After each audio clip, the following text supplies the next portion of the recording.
నువ్వు రైతులకు మేలు చేయడం లేదు, వ్యవసాయానికి పెద్దపీట వేసిన పరిస్థితి లేదు, వాళ్ళకు సున్నా వడ్డీ ఇచ్చిన పరిస్థితి లేదు, పెట్టుబడి నిధి కింద ఇచ్చిన పరిస్థితి లేదు.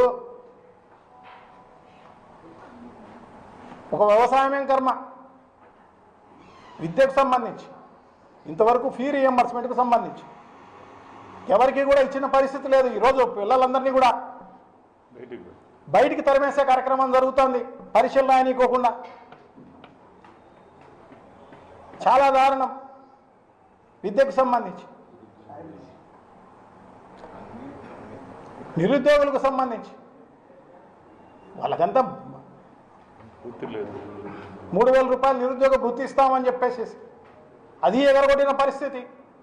ఉద్యోగస్తులకు అయారిస్తామని చెప్పి వాళ్ళకి ఇచ్చిన పరిస్థితి లేదు.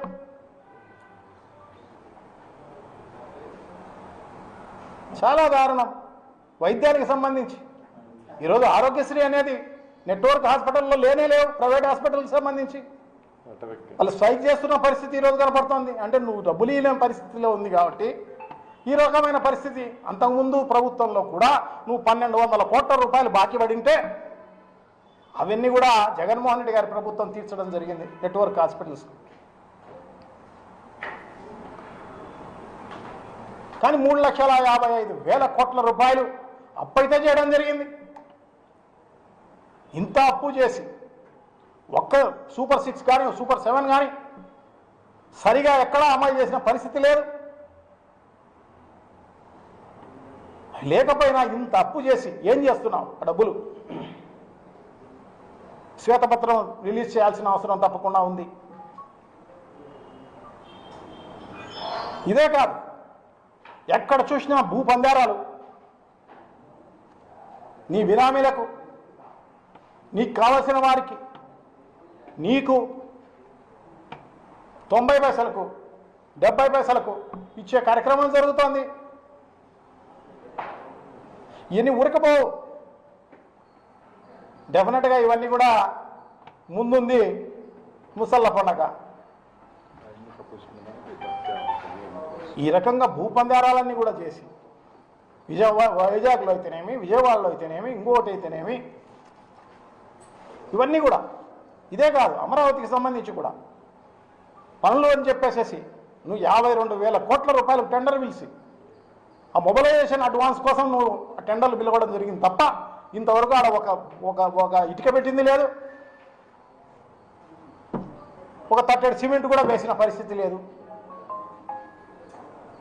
5,200 కోట్ల రూపాయలు బైబ్యాక్లో మనకు వచ్చింది కాబట్టి దానికోసమే మనం పెట్టడం లేదు. అంటే ప్రభుత్వ డబ్బులు ఎలా మన జోబిలోకి రావాలా అనేది ఆలోచన చేసి చేయడం జరుగుతుంది తప్ప నువ్వు ఇంకో రకమైన కార్యక్రమం కాదు. ఇదొకటేనా? పోలవరంకు సంబంధించి కూడా అది కూడా ఊరిక టెండర్లు పిలిచి గతంలో ఉన్న టెండర్లు క్యాన్సిల్ చేసి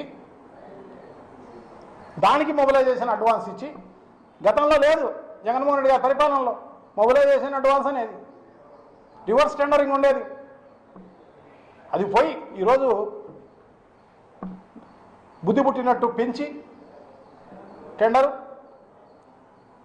ఎస్టిమేట్స్ అన్ని పెంచి మొబిలైజేషన్ అమౌంట్ తీసుకునే కార్యక్రమం జరుగుతోంది. భూపందేరాల రకంగా చేసే కార్యక్రమం జరుగుతోంది. ఎక్కడ పడితే అక్కడ.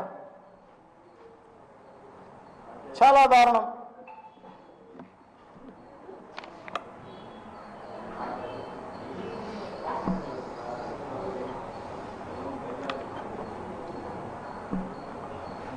సో ఇంత దారుణంగా ఇవన్నీ ఉన్నదాన్ని కప్పిపుచ్చుకునే దానికోసం ఈ రకంగా ఇంకొకరిపైన బురద జల్లే కార్యక్రమం చేస్తున్న పరిస్థితి పక్కన పెట్టి ఈ రకంగా చేసే కార్యక్రమం జరుగుతోంది కాబట్టి సో తప్పకుండా ఇవన్నీ కూడా ప్రజలంతా గమనిస్తూనే ఉన్నారు.